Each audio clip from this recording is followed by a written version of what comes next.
Broadcasting live at Site B. It is I, your favorite idiot, Grubby McGrump, the OGGM, coming to you live at 8:17 on the morning on this amazingly beautiful spring morning. It's the 8th day of February 2024, and it is Thursday, which means it's time for BAM! Dagger! Heart! BAM! Beats. And unfortunately, the heartbeats this week are a little down. We don't have a lot of good news from our friends at Darrington Press. It's been not a great week for them.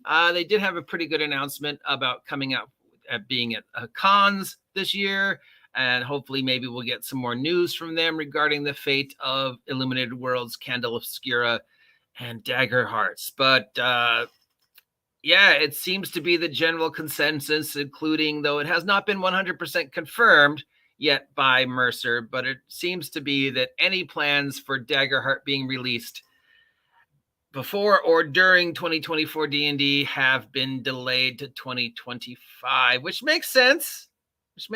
Don't poop on them too much. I mean, it was obvious that Daggerheart was not going to come out this year. Because I said if they didn't announce anything by January, it's probably DOA for another year. And if you're looking at the history, when the rush of post 4th edition stuff happened and people started abandoning 4th edition wizards for Pathfinder or other games way back when, it wasn't at the beginning. It wasn't until, people were playing 4th edition for a couple of months, if not like a year before Pathfinder first came out and all the other games came out. So waiting a year to see how badly or how well 2024 D&D does is not a bad idea on their part. They should be cautious. Also, secretly, as much as we hate the idea, they could also be waiting to see how much money Wizards is going to, fork out for them to continue to support D&D in 2024, because Wizards has got to come to them. They don't have to go to Wizards. They do not need Wizards. Wizards needs them. So, yeah, those are probably the two factors. But, yeah, the rumor is delayed.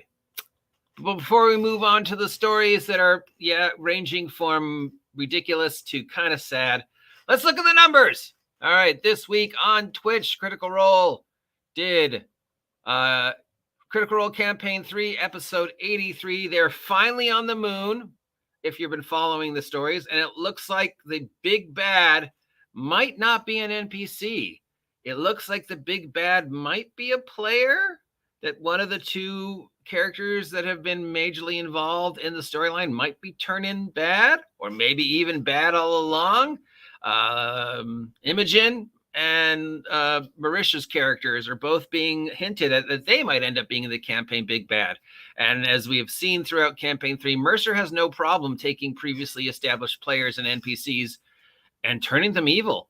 So this does add credence to the rumor that he's trying to end the world and end his connection to the past. But it had 255K views. Then they had the Myths Season 2 roundtable, where they talked about the end of Myths and their plans for Myths going further, and this had 13K views. So I think, once again, it's pretty obvious the Myths experiment just didn't work. But it feels like that was always more of a passion project for them than something they expected to actually do well. On the YouTube, Critical Role did, we had a creating characters for Candle Obscura that had 62K views. We had Campaign 3, Episode 83, 271K views. And we had Abria Ewenger. I'm sorry, Abria. It's ABARIA IYENGAR, talking about how you craft a mystery. And that got 19K views. Yeah. Okay, so now we got to get to the major stories that came out. First, we're going to go the ridiculous story. Then we'll go to the good story. Then we'll go to the really bad story. So the ridiculous story is Matt Mercer, who is voicing a character in Final Fantasy VII Rebirth. That character will not be playable. It's an NPC. And apparently people are upset about that, but I don't think so. I don't see what the difference is. It's an NPC he's voicing, or it's a playable character he's voicing. He's still voicing it. The voice prompts aren't going to change. The character is still going to respond, a certain set number of ways, because there's only a finite number of pre-recorded voiceovers that Matt can do for interactions with the character, not counting the scripted scenes. If you character's playable and interacts with a priest or a merchant, it's going to say whatever the choices are to say.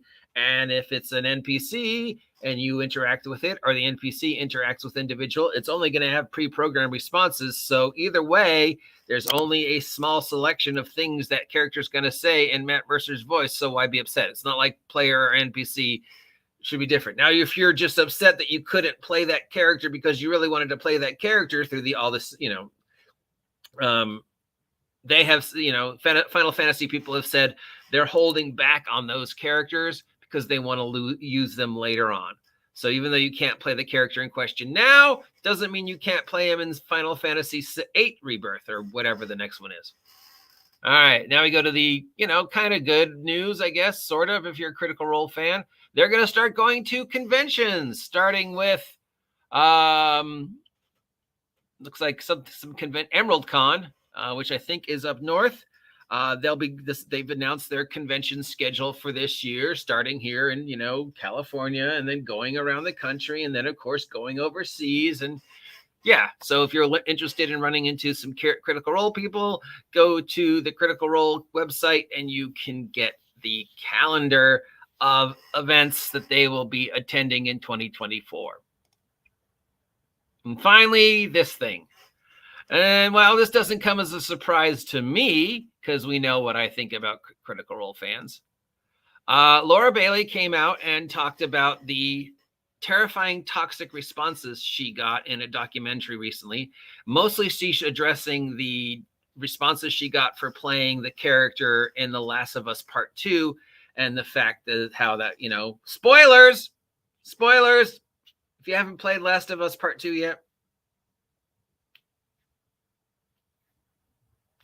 All right, so the character kills Joel, who is the main male protagonist, antagonist that, carries most of the story in Last of Us 1, and who, a lot of people about the ending in Last of Us 1 are going, oh, wow, why would he do that?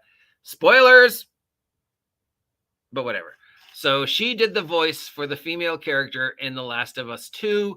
There is a ending to The Last of Us 2 where the female character kills Joel, and because the fan base did not like that ending, they started sending her death threats. This is not the first time Laura Bailey has received death threats and negative responses and toxic responses. She receives death threats and toxic responses all the time from the loving, embracing, supportive Critical Role fan base. But this time around, they went too far, even for these disgusting humans. They started threatening to find her child who had just been born and kill it. Kill an innocent, less than a year-old baby in his crib because they didn't like the way an ending to a video game played out. A video game that Laura Bailey had absolutely no control over the ending. She didn't write the script. She simply played the voice of the role as it was scripted for her, did her job, got her payment, went home, waited for people to play the game. People didn't like the ending, and rather going, wow, that ending kind of sucked. I really didn't see that going that way. Are you going to do a remake where we have maybe a different ending? I don't know. I mean, people are like, fuck you, Laura Bailey. We're going to hunt you down. We're going to kill you. We're going to go into your house and we're going to kill your kid. Yes. Tell me again, please, how the Critical Role fan base is a loving, supporting, positive group. Because this is not a one-in-a-lifetime opinion. Consistently, these people show that they're just toxic. And as a victim from day one of that toxicity, you know that this is a personal point for me. And never once have I met a Critical Role fan that has changed my opinion of Critical Role fans. from my very first encounter with a Critical Role fan where I was physically assaulted. Remember my story, physically assaulted simply because I hadn't seen the show yet, right?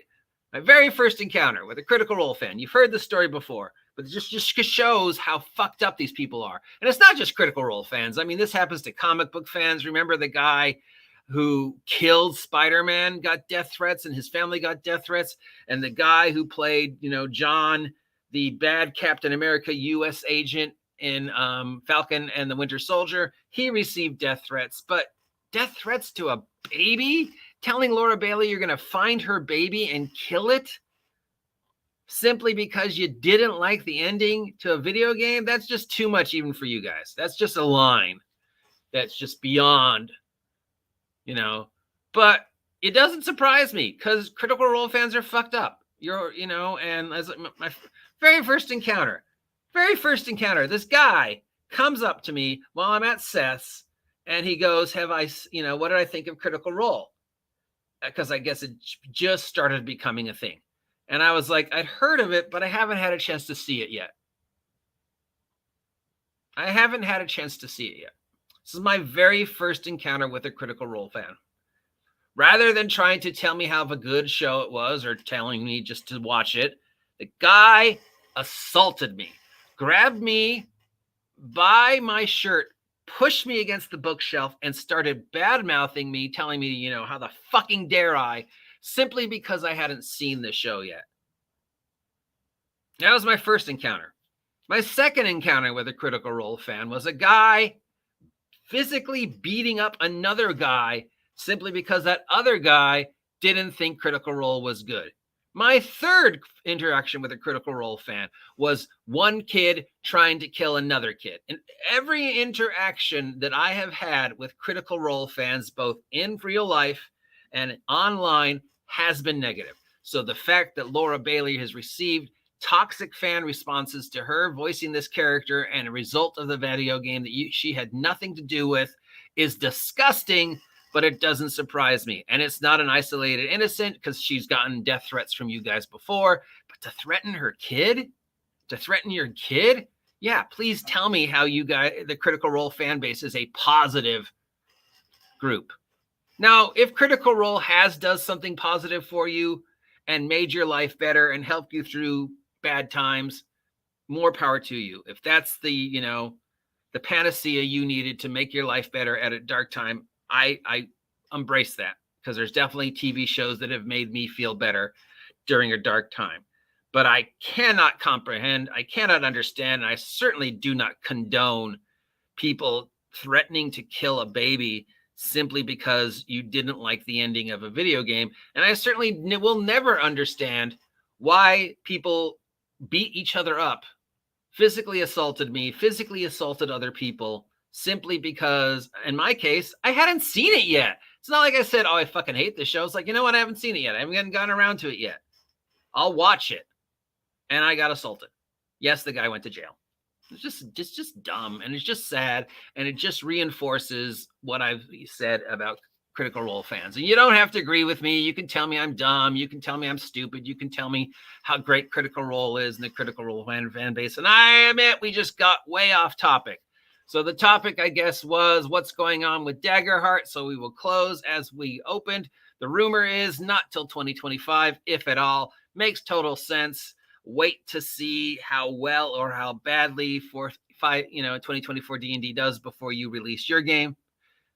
And also, from a purely financial point of view, maybe Mercer and company are waiting to see what Wizards of the Coast offers them to remain loyal to 2024 D&D. At the end of the day, he's a businessman, and if Wizards offers them the right amount of money, he might say, we've decided to discontinue Daggerheart and support Wizards and Dungeons and Dragons going forward. Or he might say, fuck you, we're going to push the fuck out of Daggerheart in 2025 because we're seeing how badly you're doing and we know we can beat you. I don't know. I'm just an idiot who never went to high school and who is 75 years old and who can't read and who lives in a bachelor house with his cat, right? So don't listen to me. Make up your own mind.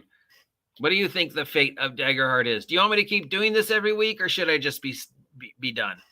And do you think that I'm going overboard on my response to the Critical Role fans and Laura Bailey and the negativity she received? And somewhere in there was an announcement that they're going to be at a convention. I'll talk to you later. Have a great day.